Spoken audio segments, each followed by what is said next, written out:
दर्पो दर्प मोहितम। एक दिन ऐसा आएगा भगवान शिव के तीसरे नेत्र से तू भस्म हो जाएगा। इस श्राप दे दिया।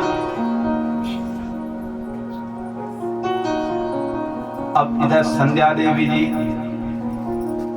बहुत दुखी हुई। मेरे जन्म लेते ही मेरे पिताजी के मन में, मेरे भाइयों के मन में काम विकार, बहुत दुखी हो गई। उसने मन में विचार किया कि मैं अग्नि में अपने प्राणों की आहुति दे दूंगी। और चंद्रभागा पर्वत पर गई। एक चतुर्युगी पर्यंत उसने तपस्या की। चतुर्युगी समझ रहे हैं?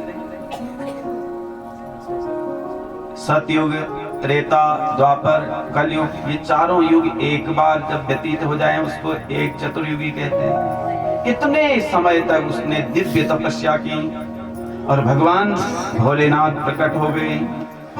बोले वरम ब्रूयात, वर मांगो। बोले सबसे पहले तो ये वर दीजिए महाराज, जन्म लेते ही किसी के मन में कोई विकार उत्पन्न न हो। भगवान ने कहा तथास्तु। भगवान ने हमारे आयु के 4 भाग बना दे, कौमार, किशोर अवस्था, ऐसे करके 4 भाग बना दे भगवान ने। तो उन्होंने कहा जो प्रारंभ का भाग होगा उसमें किसी के मन में कोई विकार उत्पन्न नहीं होगा। दूसरी बात, उन्होंने दूसरा वर मांगा, मेरे समान उत्तम चरित्र वाली कोई स्त्री न हो। भगवान ने कहा तथास्तु। और तीसरा कहा मेरे पति मेरे सुहृद हों, कोई अन्य पुरुष मेरी ओर देख भी न सके। और अगर कोई काम भावना से मेरी ओर देखे तो वो नपुंसक हो जाए। भगवान ने तथास्तु कह दिया। 3 वरदान मांगे। इसके बाद भगवान ने कहा तुम चंद्रभागा पर्वत पर मेधातिथि ऋषि यज्ञ कर रहे हैं, उसके यज्ञ में जाकर के प्रविष्ट हो जाओ। संध्या देवी बोली भगवान कोई क्यों अपने यज्ञ को अपावन करना चाहेगा? अरे मैं उस यज्ञ में अपने प्राणों की आहुति दे दूंगी तो उनका यज्ञ तो अपावन हो जाएगा ना, अपवित्र हो जाएगा। बोले उनको कुछ पता ही नहीं चलेगा। तो देवी संध्या गई और मेधातिथि यज्ञ कर रहे थे, वहां अपने प्राणों की आहुति दे दी। उनके शरीर के 2 भाग हो गए। प्रथम भाग प्रातः, मध्याह्न और सायं संध्या। दूसरे भाग से अरुंधति जी पैदा हुई। तब व्यास जी कहते हैं संध्या के समय में काम विकार से ग्रसित नहीं होना चाहिए। संध्या के समय पर ये 4 काम नहीं करने चाहिए। संध्या काले तु संप्राप्ते कर्म चत्वारि वर्जेत, आहारम मैथुनम निद्रा स्वाध्याय च विशेषतः। आहार भोजन भी नहीं करना चाहिए। हमारे यहाँ घर में कहते हैं ना भोजन नहीं करना चाहिए। और काम विकास से भी ग्रसित नहीं होना चाहिए। सोना भी नहीं चाहिए, निद्रा भी नहीं करनी चाहिए और अध्ययन भी नहीं करना चाहिए। वो भगवत आराधना का काल होता है। एवं संध्या चरित्रम च कथितम मुनि सत्तमः, पवित्रम परमं दिव्यम सर्व काम फलप्रदम। इस प्रकार ये संध्या देवी की जो परम चरित्र को जो भी गाता है, जो भी सुनता है, उसके समस्त मनोकामना पूर्ण हो जाती है। इस कथा से हमें ये प्रेरणा मिलती है, जीवन चलायमान है। क्या है? जीवन चलायमान है। तो इस जीवन में हमने सदप्रयोग इस समय का कर लेना चाहिए, जैसे हम लोग सब लोग कर रहे हैं। जो समय गया पुनः नहीं आएगा, और जीवन में ऐसा कर्म करो कि सब आपको स्मरण करते रहें।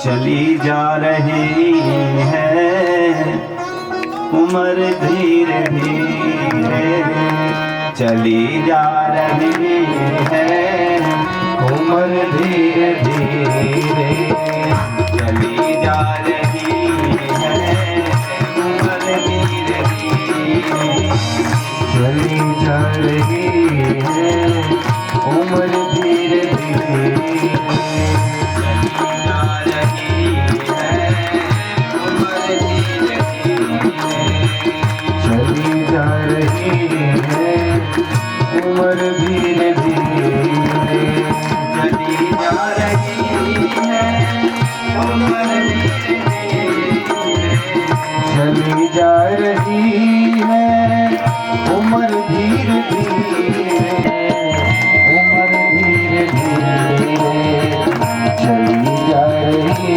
है उम्र धीरे धीरे।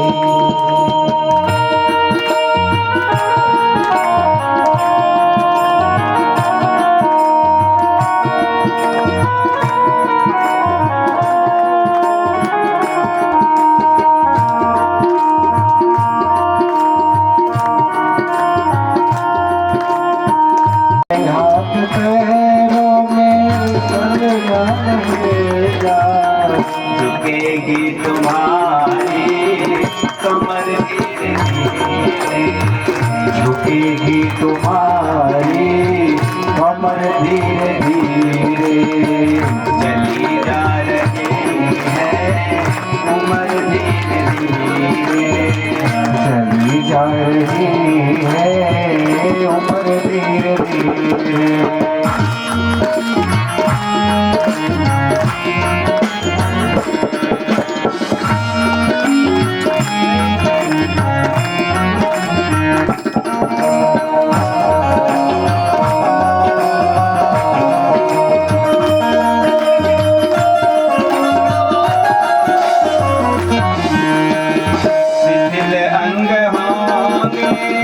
सब एक दिन शिथिल अंग होंगे, एक दिन तुम्हारे शिथिल अंग होंगे, एक दिन तुम्हारे शिथिल अंग होंगे, एक दिन तुम्हारे।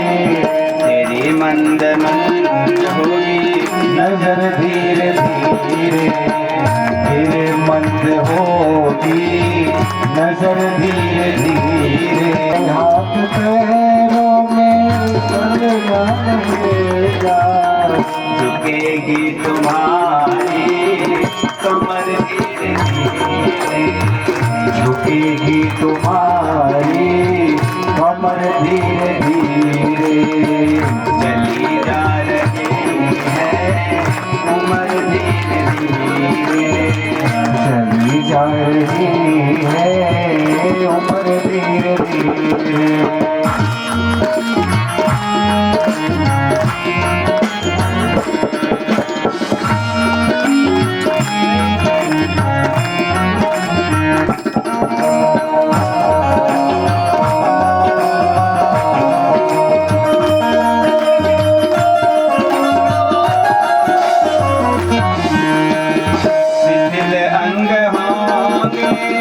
सब एक दिन शिथिल अंग होंगे, एक दिन तुम्हारे शिथिल अंग होंगे, एक दिन तुम्हारे शिथिल अंग होंगे, एक दिन तुम्हारे।